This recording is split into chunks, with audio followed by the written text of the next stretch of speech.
Cuando desciende a través de la espesa niebla hacia Luxemburgo, ¿Qué narices es eso? algo va muy mal en el vuelo 9642 de Luxair. Era imposible recuperar el control. 20 de las 22 personas a bordo fallecen. Ese día murió mucha gente y fue un accidente muy difícil de comprender.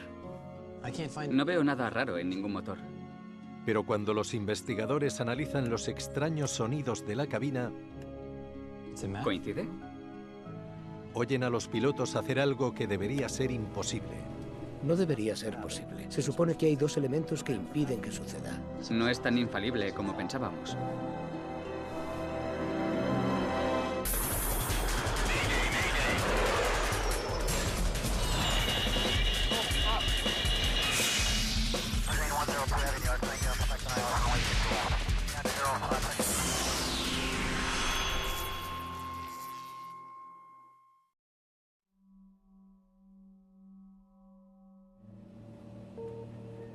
Aún no son las 10 de la mañana en el Aeropuerto Internacional de Luxemburgo. Una densa niebla cubre la pista y los aviones no pueden aterrizar. Cargolax 778, mantengan el rumbo de pista hasta Lutax, luego naveguen por su cuenta. Luxair 403, entren en Diekirch y mantengan la altitud en 2000 metros. Les daré más tarde los vectores para la aproximación instrumental. Los controladores están ocupados organizando a los aviones en patrones de espera mientras la niebla se disipa. Luxair 4452, entren en Diekirch y mantengan el nivel de vuelo en 3000 metros. El QNH es de 1023. Luxair 8362, desciendan hasta los 2400 metros para entrar en Diekirch y manténganse a la espera. Hay 3 aviones volando en círculos a 26 kilómetros al norte del aeropuerto, en una ubicación conocida como Diekirch. En situaciones de baja visibilidad hay muchas retenciones, muchos aviones con situaciones diferentes. El nivel de estrés es bastante alto, es muy importante estar concentrado. Tienes que fijarte en todo lo que haces. Luxair 9642, entren en Diekirch y manténganse a la espera a 3000 metros. Les daré más tarde los vectores para la aproximación instrumental en la pista 24. Recibido Luxair 9642. Uno de los aviones que deben mantenerse a la espera es el vuelo 9642 de Luxair. Se trata de un Fokker 50 turbohélice que se dirige a Luxemburgo desde Berlín. El Fokker 50 era un avión de un gran rendimiento general. Se usaba entre destinos cercanos por Europa. Lo pilotábamos día y noche, bajo cualquier situación meteorológica. Hay 19 pasajeros a bordo. La mayoría son ejecutivos alemanes que viajan a Luxemburgo. El copiloto de este avión es John Arendt, de 32 años. Voy a darles el aviso. Damas y caballeros, buenos días. Sintiéndolo mucho, la niebla en Luxemburgo es demasiado densa como para aterrizar. Tendremos que esperar a que mejore el tiempo. Vamos a mantenernos a la espera mientras la niebla se disipa. Les mantendremos informados en cuanto nos den una actualización. El comandante es Claude Poques, de 26 años. Luxair 9642, reduciendo la velocidad a 300 kilómetros. Entendido, 9642. La tripulación se dirige a la zona de espera al norte del aeropuerto. ¿Cuánto tiempo podemos esperar? ¿Cuánto combustible vamos a necesitar? 550, 700... No, necesitaremos 850 kilos cuando termine la espera. No, necesitamos combustible para llegar a la ruta alternativa más 20 minutos de reserva, así que tenemos suficiente con 600 kilos. Ya, pero quería tener... Luxair 9642, desciendan a los 900 metros hacia 1023 y luego miren hacia la izquierda en dirección a 130. Antes de llegar a la zona de espera, la tripulación recibe las instrucciones para girar hacia el aeropuerto y comenzar el descenso. ¿Nos lo dice a nosotros? Sí. Descendiendo a los 900 metros, ¿puede repetir la dirección? 130. A la izquierda hacia 130, Luxair 9642. ¿Qué narices dicen? Las nuevas órdenes toman a la tripulación por sorpresa. Que de pronto te den preferencia y te pidan que cambies de rumbo, desciendas y procedas con la aproximación puede pillarte por sorpresa y dejarte en una situación en la que tengas que lidiar con mucho estrés. ¿De cuánto es el RVR? No lo sé. ¿Deberíamos preguntar? Sí. El RVR es el alcance visual de la pista. Se trata de la visibilidad mínima que debe tener un avión en una pista de aterrizaje. Para el Fokker de Luxer, esa distancia es de 300 metros. Si el alcance de la pista está por debajo de los 300 metros, no puedes comenzar con la aproximación ni aterrizar el avión. Despachador, aquí 9642. ¿De cuánto es el RVR? De 275 metros. 275 metros. ¿Qué hacemos ahora? Pues, no sé. Si no tienen visibilidad, tienen que hacer una maniobra go around. Y esperar por los vectores de otra aproximación. Si el RVR sigue siendo bajo, les darán los vectores para que se mantengan a la espera en Diekirch. ¿Esperamos o comenzamos la aproximación? Comenzamos la aproximación. Luxer 9642. Diríjanse a la derecha hacia 220. Permiso para aterrizar. Dirección 220 y permiso para aterrizar. 9642. Dile que si en Eco no tenemos 300 metros de visibilidad, haremos una maniobra go around y esperaremos. Los pilotos se ven en un compromiso. Continúan con la aproximación, pero si no mejora la visibilidad en la pista, abortarán la maniobra y se mantendrán a la espera. Necesitamos 300 metros para la aproximación. 9642, entendido. Continúen con la maniobra, les mantendré avisados. Los pasajeros aún creen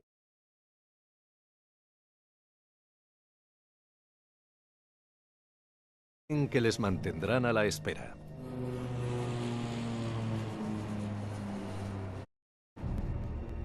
Velocidad de 165, 195, 200. ¿Altitud de aterrizaje? 275 metros. Establecida. El avión se encuentra a apenas 8 kilómetros de la pista y no les han avisado de que haya mejorado la visibilidad. El comandante Pokes toma una decisión. Vale, maniobra go around. Aproximación fallida.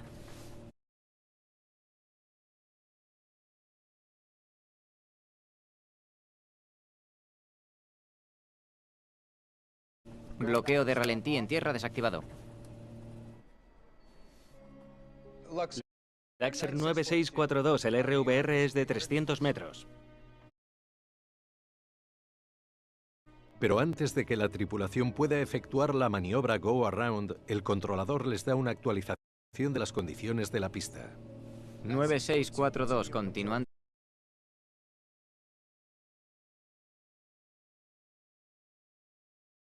La aproximación. La visibilidad cumple los requisitos mínimos del Fokker. La tripulación cambia de planes de nuevo.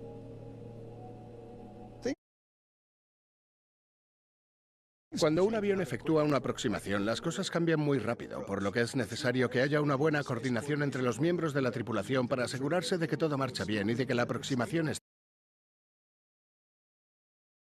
estabilizada. A 6 kilómetros del aeropuerto, el vuelo 9642 se encuentra a 460 metros de altitud. ¿Flaps? Están a 10. 9642, tienen permiso para aterrizar. El viento sopla desde 180 a 2,5 metros por segundo. ¿El tren está bajado? Sí. Permiso para aterrizar, 9642. El avión está a 2 minutos de aterrizar en Luxemburgo.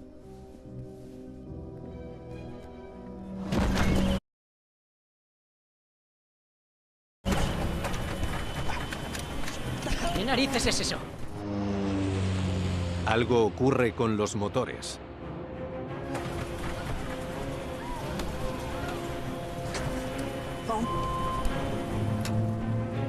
Ahora, a menos de 150 metros, el vuelo 9642 se precipita contra el suelo.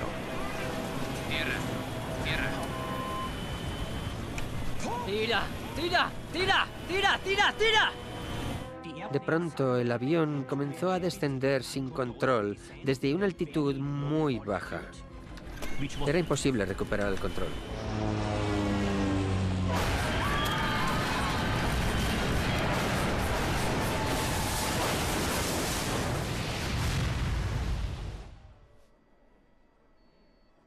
...9642, aquí Luxemburgo. Laxer 9642, aquí Luxemburgo. Laxer 9642, aquí Luxemburgo, ¿me reciben? Puede que un Fokker F-50 se haya estrellado en la aproximación final hacia la pista 27. Manténganse a la espera. Los restos se hallan a 3 kilómetros al este del aeropuerto. De las 22 personas a bordo, solo 2 sobreviven al accidente, entre las que se encuentra el comandante Poques. Se trata del desastre aéreo más mortífero de la historia de Luxemburgo. Fue un accidente muy serio porque se perdieron vidas. Ese día murió mucha gente y fue un accidente muy difícil de comprender. A partir de los restos, los investigadores pueden sacar pocas conclusiones. Los aviones no suelen quedarse cortos con respecto a la pista. ¿Les dieron falsas indicaciones? ¿Funcionaban los motores? Hay muchas cosas en las que pensar al principio. Mientras reúnen los restos del lugar del accidente, los investigadores se preguntan si el controlador podrá darles más información sobre los últimos minutos del vuelo. ¿Algo extraño fuera de lo normal? El día en sí fue fuera de lo normal. El controlador explica que la situación meteorológica hizo que los aviones no pudieran aterrizar y tuvieran que esperar. ¿Incluyendo el vuelo 9642? Al principio, sí. Laxer 9642, entren en Dikir y manténganse a la espera a 3000 metros. Pero antes de que llegaran a la zona de espera, mejoró el tiempo. Laxer 9642, desciendan a los 900 metros hacia 1023 y luego viren a la izquierda en dirección a 130. También aclara que debido a su posición, el vuelo 9642 fue el primero que recibió instrucciones de dirigirse al aeropuerto cuando la niebla empezó a disiparse. Necesitaban 300 metros de visibilidad para aterrizar y a las 10:05 esas eran las condiciones. Por eso les di permiso para aterrizar. A pesar de que se estuvieran dirigiendo a la zona de espera, el controlador vio una oportunidad. Estaban en el lugar idóneo para empezar la aproximación final hacia el aeropuerto de Luxemburgo. ¿Y luego? Esa fue la última vez que nos comunicamos. ¿No declararon la emergencia? No, nada. El controlador no se explica por qué el Fokker terminó golpeando el suelo a 3 kilómetros del aeropuerto. Desde el punto de vista del control de tráfico aéreo, no se mencionó nada durante la comunicación entre la tripulación y la torre que indicara que había un problema con el avión. Solo el comandante Poques sabe por qué el Fokker se vino abajo y no llegó a la pista, pero está hospitalizado y en coma. Los investigadores tendrán que reconstruir los últimos minutos del vuelo sin él. Como el comandante no estaba disponible, había que fijarse en las pistas objetivas, en las evidencias físicas. Empiezan estudiando los componentes del motor en búsqueda de algún fallo. Parecen estar en muy buenas condiciones. En condiciones normales, los motores sostienen al avión en el aire y hacen que vuele hacia la pista. Así que se supuso que lo que ocurrió es que fueron precisamente los motores los que no lograron llevar al avión hasta el aeropuerto. No hay restos de carbonización ni daños en ninguna pieza. Los rotores están bien, las tuberías de combustible están intactas, la toma de entrada está limpia, las bombas y las unidades de control de alimentación están comprobadas. No veo nada raro en ningún motor. El estado de los motores es desconcertante. Si ambos funcionaban perfectamente, ¿qué pudo causar que el avión se cayera del cielo y no llegara a la pista? Aquí es donde giraron para empezar la aproximación. Los investigadores utilizan los datos del radar de Luxemburgo para recrear la trayectoria del vuelo 9642. 7 minutos para el impacto. Cuando les dan luz verde para la aproximación están a 2.750 metros. Ahora descienden más abruptamente, a 2.130 metros por minuto. Solo están a 6 kilómetros de la pista. 15 segundos más tarde, impactan contra el suelo. Esta es la senda de planeo.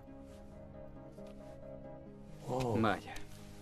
Cuando los investigadores comparan el descenso del avión con el descenso recomendado, se dan cuenta de que este volaba 90 metros por encima en las últimas fases de la aproximación. Eso explica por qué tenían tanta prisa por perder altitud. 90 metros por encima de la senda de planeo, hablamos de un gran problema, ya que tienes que descender, reducir la velocidad y configurarlo todo a la vez, lo que resulta prácticamente imposible. ¿Por qué los pilotos permitieron que el avión terminase en una situación tan comprometida? Ir con prisas en una aproximación, especialmente con poca visibilidad, no es buena idea. De hecho, es peligroso. Hay mucha niebla. El aterrizaje va a ser complicado. El equipo escucha la grabación de voz de cabina o CVR del vuelo 9642 en busca de pistas que expliquen la delicada posición de los pilotos. Vale, entonces saben que el tiempo va a ser problemático. Voy a hablar con el despachador de vuelo. Buenos días, aquí vuelo 9642. 9642, buenos días. ¿Cómo está el tiempo ahora mismo? El RVR es de 250 metros. Si no mejora, les enviarán a Saarbrücken. Vale, gracias. No pienso ir a Saarbrücken. Estoy de acuerdo. Viento a 2 metros por segundo. Aproximación instrumental hacia pista 27. Transición a 1830 metros. No quiere que les desvíen.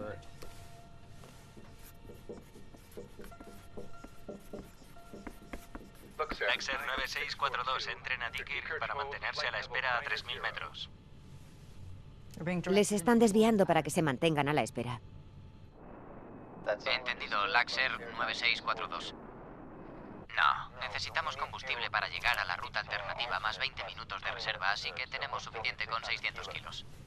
Vale, bien. Quieren asegurarse de que tienen combustible suficiente para alcanzar la ruta alternativa. Ya, pero quería tener... Laxer 9642, desciendan a los 900 metros hacia 1023 y luego viren hacia la izquierda en dirección a 130. Y luego surge un plan distinto.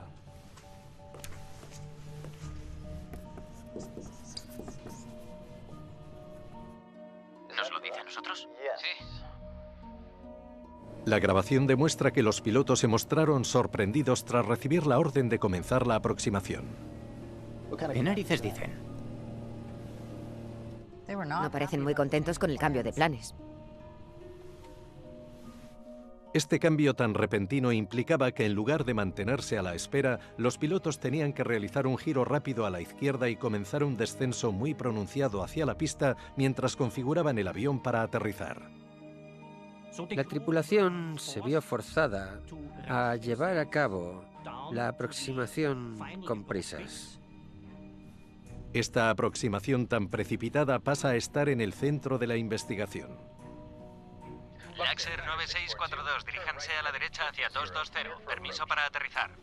Vale, empiezan la aproximación.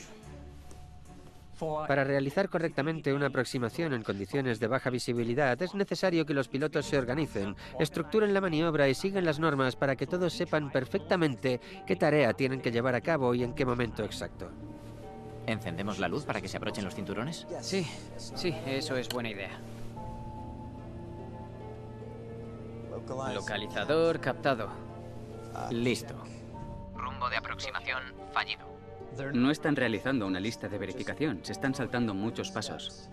En los siguientes minutos, los investigadores oyen distintas pistas clave que les indican que los pilotos están improvisando esta aproximación que les ha pillado por sorpresa. El avión debe estar perfectamente configurado con el tren de aterrizaje desplegado, los flaps extendidos, la lista de verificación completa y la altitud en el punto correcto.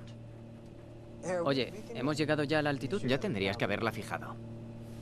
Bueno, ¿puedo usar el DME? Sí.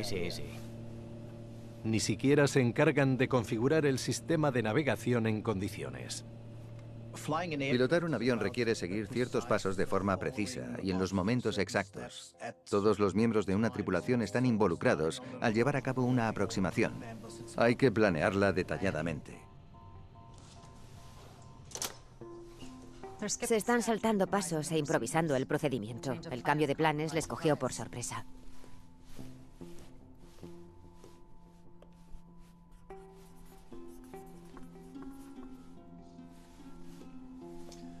El tiempo corre en su contra. Les empezó a entrar la prisa en un ambiente de trabajo muy estresante. Se propusieron aterrizar el avión y hacer el informe de la aproximación a la vez, lo que es bastante complicado.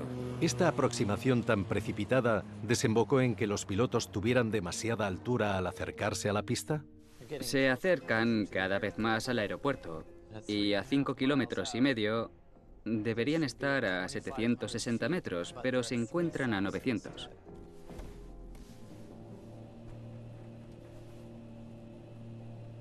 ¿Flaps? Están a 10. 9642, tienen permiso para aterrizar. En lugar de controlar la altitud y la velocidad, se están dando prisa en configurar el avión. El control de la velocidad y la altitud es algo muy importante en las aproximaciones, pero lo es aún más en una aproximación de baja visibilidad. Tienes que estabilizarte mucho antes que en una normal y corriente. ¿Por qué hay tanta confusión? No puede ser solo porque les haya pillado de improviso la aproximación. No creo que pensaran que fuera posible aterrizar. Mira. RVR, RVR, RVR. La grabación de cabina deja claro a los investigadores que la tripulación no creía que hubiera la visibilidad necesaria como para llegar a aterrizar. ¿De cuánto es el RVR? No lo sé, deberíamos preguntar. Sí. Les dicen que tienen una visibilidad de 275 metros, pero necesitan 300 como mínimo para aterrizar. No saben cómo proceder. Dile que si en Echo no tenemos 300 metros de visibilidad, haremos una maniobra go around y esperaremos. Su plan es hacer una maniobra go around si la visibilidad no ha mejorado cuando lleguen a esta baliza exterior. La baliza exterior puede considerarse para tomar una decisión o como límite. Una vez que la superas, el RVR debe estar en el mínimo requerido. Pero en cuanto llegan a la baliza exterior, escuchan las palabras mágicas. 300 metros. Laxer 9642, el RVR Es de 300 metros, tienen permiso para para aterrizar. El viento sopla desde 180 a 2,5 metros por segundo. Pero están demasiado altos y necesitan perder altitud rápidamente. La grabación de voz en cabina deja claro por qué los pilotos acabaron por encima de su altitud objetivo. Se precipitaron en la aproximación y estaban centrados en la escasa visibilidad de la pista. Vale, ¿y cómo acaba eso en accidente 35 segundos después? 9642, tienen permiso para aterrizar. ¿El tren está bajado? Sí. Permiso para aterrizar, 9642. Listo. ¿Qué narices es eso? ¡Mierda! Tierra, tierra. ¿Qué acaba de pasar? En los últimos segundos de la grabación se escucha un fuerte ruido. La tripulación se sobresaltó por ello. ¿Qué pasó en esos últimos 20 segundos? ¿Y qué fue ese ruido que escuchamos?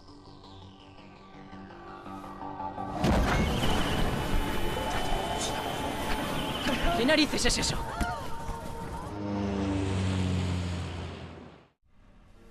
Los investigadores esperan que el registrador de datos de vuelo o FDR resuelva el enigma de qué es lo que falló en los últimos segundos del vuelo 9642.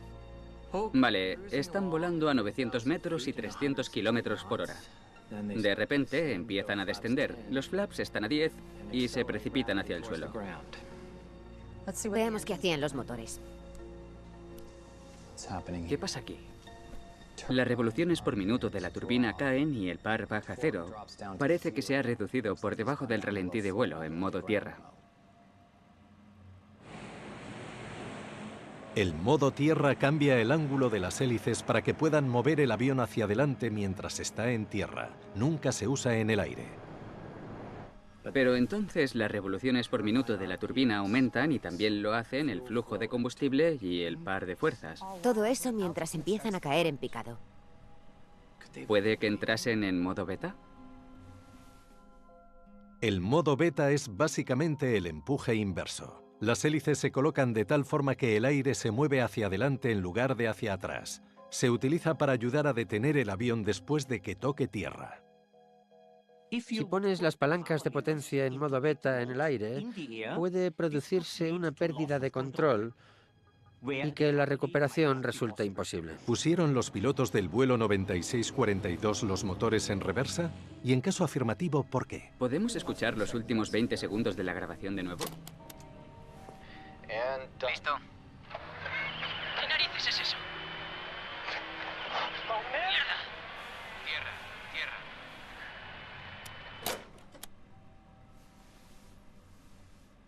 Son las hélices pasando a reversa. Los investigadores descubren qué es el ruido ensordecedor que se escucha en la grabación. Es casi como pisar el freno. El avión comienza de inmediato un descenso rápido e incontrolable. ¿Cómo pudieron los motores entrar en modo tierra y luego en modo beta de empuje inverso? ¿Cómo es posible?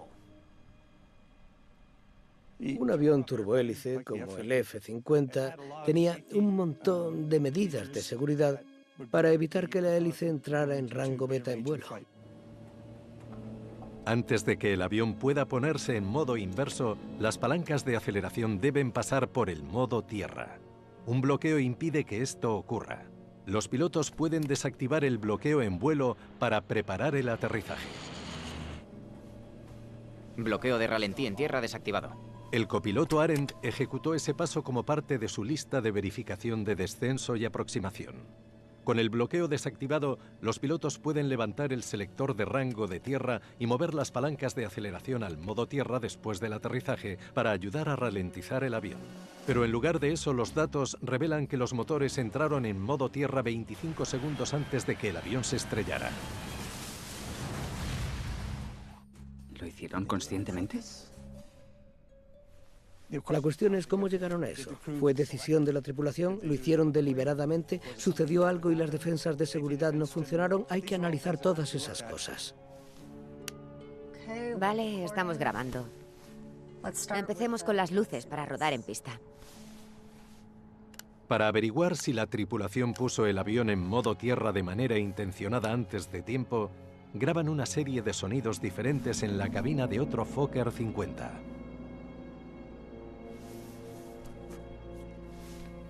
Cada interruptor produce un sonido. Vale, vamos a probar con los flaps a 10.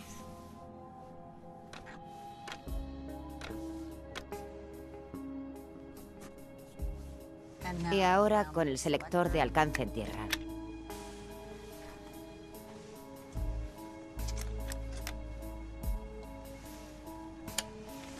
Y ya estaría. Un forense puede analizarlo y documentarlo. Hay que compararlo con el que aparece en la grabación de vuelo. En la grabación de vuelo se recogen estos tres sonidos. Empecemos por este. Hemos podido confirmar que se trata del encendido de las luces para rodar en pista.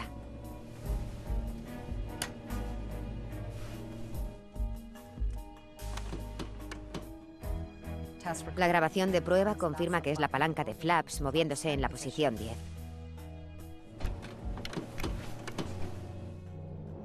Y luego está este.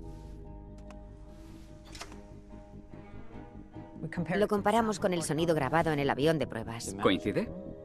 El análisis de audio confirma que el comandante Poques levantó deliberadamente el selector de alcance en tierra y movió el acelerador a modo tierra mientras el avión realizaba su aproximación al aeropuerto.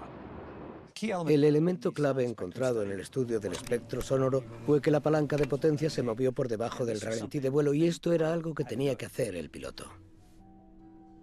Vale, entonces sabemos que lo hizo a propósito, pero ¿por qué? No hay ninguna maniobra o procedimiento que pida a los pilotos levantar el selector de alcance en tierra en pleno vuelo y tirar de las palancas de potencia por debajo del ralentí de vuelo. Es un procedimiento prohibido, va contra la normativa y los pilotos nunca deberían hacerlo. ¿Qué pudo llevar a los pilotos a poner los motores en modo tierra? Están a 8 kilómetros del aeropuerto cuando deciden aterrizar, pero se encuentran a 90 metros por encima de la senda de planeo y su velocidad es de 305 kilómetros por hora. Para poder llegar a la pendiente de planeo tienen que descender rápidamente, pero van demasiado rápido, así que pisan el freno. Una vez que las palancas de potencia están en ralentí, se produce una resistencia extra en las hélices, reduciendo la velocidad y permitiendo que el avión descienda. Laxer 9642, el RVR es de 300 metros. Los investigadores creen que cuando la tripulación recibió el aviso de que la visibilidad de la pista había mejorado, el comandante Pokes puso los motores en modo tierra para reducir rápidamente la velocidad y perder altitud.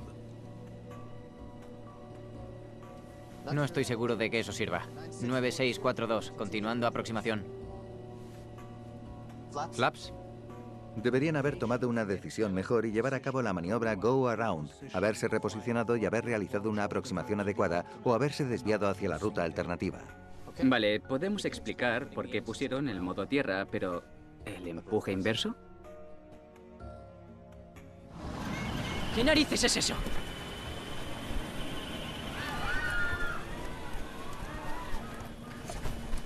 ¡Mierda!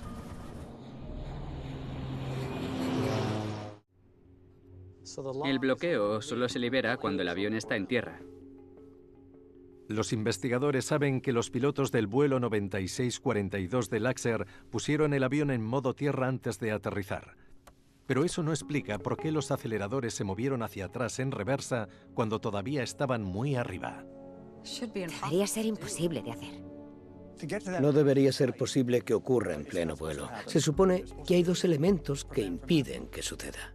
Un bloqueo eléctrico impide que las palancas de potencia se pongan en reversa en pleno vuelo. Una vez que el avión está en tierra y las ruedas giran a una velocidad mínima de 30 km por hora, se envía una señal a un interruptor eléctrico que libera el bloqueo de ralentí en vuelo y permite que las palancas de aceleración se muevan a la posición de empuje inverso. Este sistema está pensado para utilizarlo en tierra y por eso existen un montón de protecciones para que solo pueda usarse ahí. ¿Falló el bloqueo de algún modo?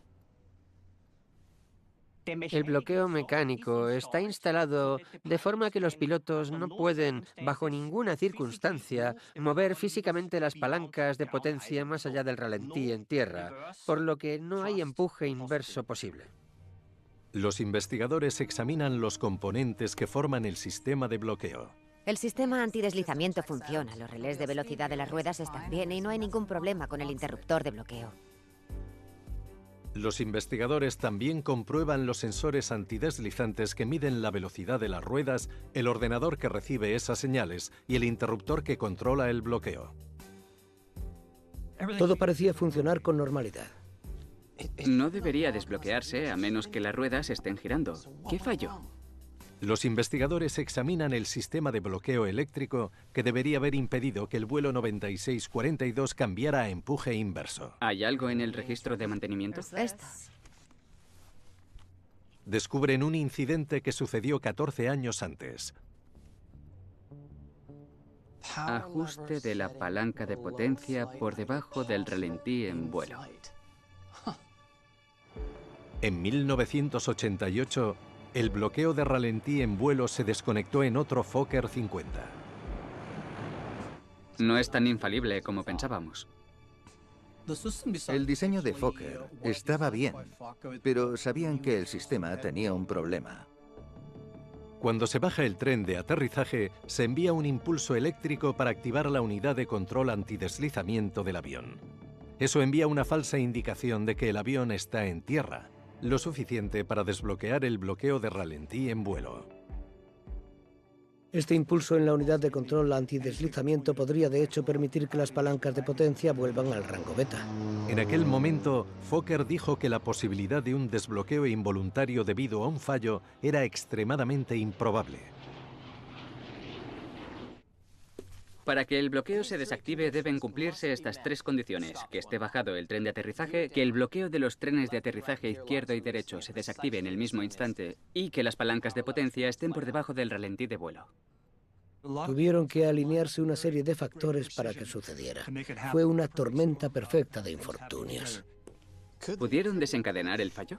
Los investigadores vuelven a la grabación de voz y a los datos de vuelo para determinar si una anomalía eléctrica de corta duración provocó que los motores entraran en reversa durante el vuelo.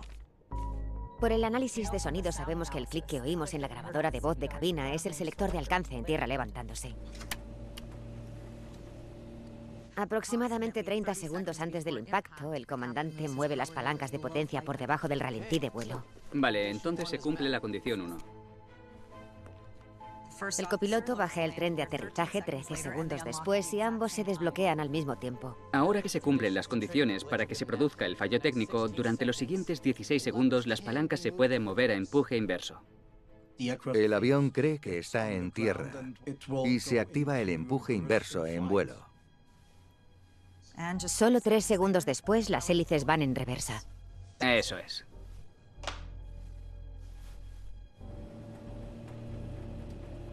Bloqueo de ralentí en tierra desactivado. Creen que en un esfuerzo por perder altitud rápidamente, los pilotos del vuelo 9642 provocaron sin saberlo la anomalía eléctrica que les permitió poner los motores en reversa. La secuencia de acontecimientos comienza cuando el comandante pone los aceleradores en modo tierra para reducir la velocidad y la altitud. No estoy seguro de que eso sirva. 9642, continuando aproximación. La maniobra no surte el efecto deseado y el avión sigue demasiado alto. ¿Flaps? Están a 10. La tripulación extiende los flaps para reducir aún más la velocidad. Entonces... ¿El tren está bajado? Sí. Mientras el comandante Pokes tira de los aceleradores hacia atrás al máximo, el copiloto baja el tren de aterrizaje sin saber que esto desencadenará las condiciones para desbloquear el empuje inverso. ¿Qué narices es eso? Se produce un fuerte estruendo y todo el mundo en cabina lo oye. Aumenta la resistencia aerodinámica y sientes cómo tu cuerpo se desplaza y tiembla.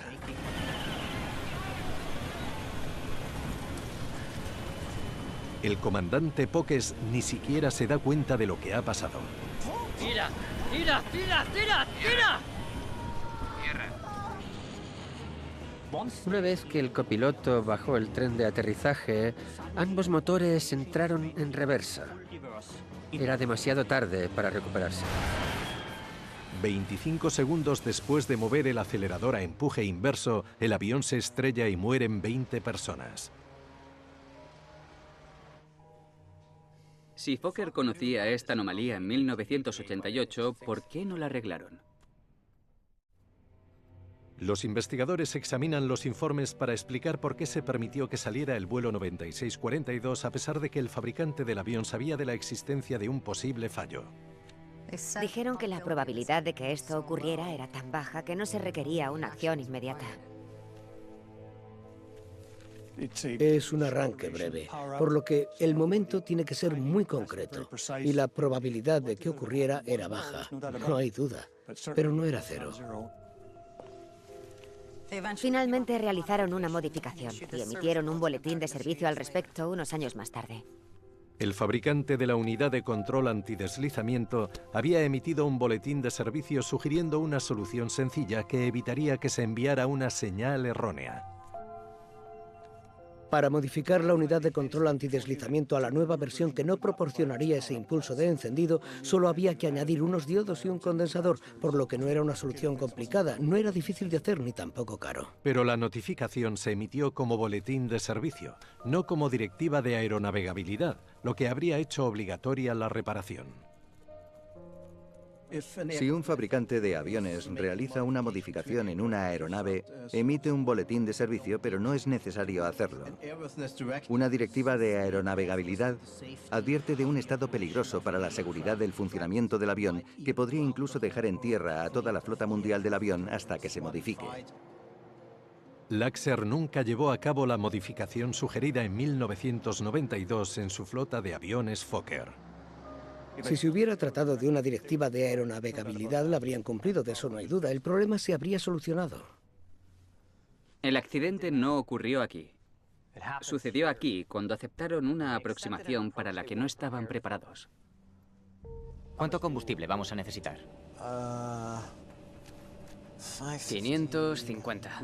Necesitaremos 850 kilos cuando termine la espera. Necesitamos combustible para llegar a la ruta alternativa, más 20 minutos de reserva, así que tenemos suficiente con 600 kilos. Ya, pero quería tener... Laxer 9642, desciendan a los 900 metros hacia 1023 y luego viren a la izquierda en dirección a 130. ¿Nos lo dice a nosotros? Sí. Los investigadores creen que la causa principal del accidente del vuelo 9642 fue la decisión de la tripulación de aceptar la instrucción de aproximación en lugar de realizar el patrón de espera. A la izquierda hacia 130, Laxer 9642. ¿Qué narices dicen? En el momento en que obtuvieron su primer rumbo para localizar la pista, deberían haber dicho que no estaban listos para la aproximación. Si hubieran rechazado la aproximación cuando el controlador les indicó los rumbos adicionales y les dijo que descendieran a 900 metros, este les habría dicho que no había problema. Aquí todavía no tienen la visibilidad que necesitan para aterrizar. Están demasiado altos, van muy rápido y no tienen la configuración correcta. Era el escenario para una maniobra go-around. 9642, continuando aproximación. Los investigadores también culpan a la tripulación por no abortar la aproximación cuando tenían tanto en su contra. Una vez que la tripulación se vio sorprendida por la autorización del controlador para iniciar una aproximación, se desencadenaron muchos acontecimientos, haciendo que los pilotos tuvieran una especie de visión en túnel y se centrasen solo en la aproximación y en el aterrizaje sin considerar ninguna otra opción. Para evitar que los motores del avión se pongan en reversa en el aire, el equipo recomienda que la modificación de la caja de control antideslizamiento que detiene cualquier señal errónea sea obligatoria para todos los aviones Fokker 50. Laxer realiza la modificación en todos sus aviones Fokker. El accidente demuestra que era un asunto grave y que debería haberse solucionado.